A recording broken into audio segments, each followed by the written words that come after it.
শিক্ষক। শীতকালৰ এটি ফৰকাল পুৱা আয়ে মোক লৈ গৈছিল তোমাৰ ওচৰলৈ।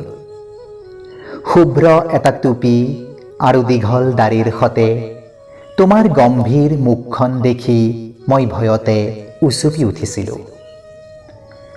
তুমি অতি মৰমেৰে মোক সৰু সৰু আঙুলিবোৰেৰে চুই চাব দিছিলা আখৰৰ চুকবোৰ আৰু লাহে লাহে কৰিবলৈ শিকাইছিলা হিচাপ। প্ৰতি শনিবাৰে আবেলি তুমি আমাক সাধু শুনাইছিলা, কেতিয়াবা হজৰত মহম্মদ আৰু আন কেতিয়াবা গৌতম বুদ্ধৰ সাধু। সেই গধূলিবোৰত শোৱাপাটিত পৰি মই পিটপিটাই ঘূৰি ফুৰিছিলোঁ মক্কাৰ পৰা পাটলিপুত্ৰলৈ। সেয়াই আছিল আৰম্ভণি।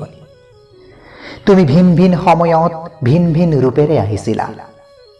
কেতিয়াবা বগা ধুতি কামিজ আৰু কপালত এটা চন্দনৰ ফোঁট, আন কেতিয়াবা পেণ্টৰ লগত অমিল এটা পুৰণি কোট। কেতিয়াবা তুমি জধলা আছিলা, আন কেতিয়াবা অতিকে পৰিপাটি।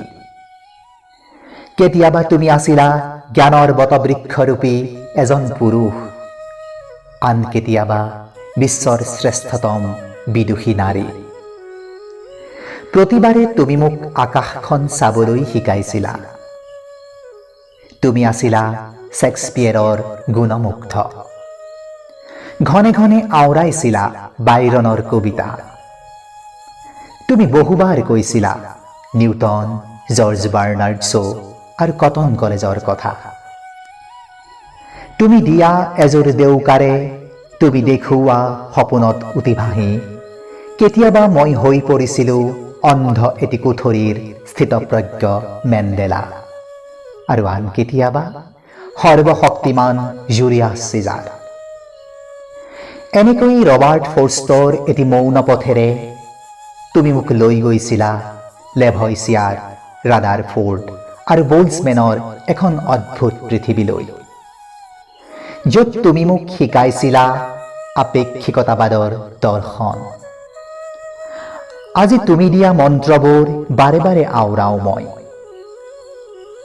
আচলতে মই তোমাৰ দৰে হ'ব খুজিছিলোঁ, আৰু আজিও তোমাৰ দৰেই হ'ব খোজো। যদিও মই জানো আকাশৰ বিশালতাত মুগ্ধ হৈ আকাশৰ দৰে হ'ব খুজিলেও আকাশ জানো হ'ব পাৰি।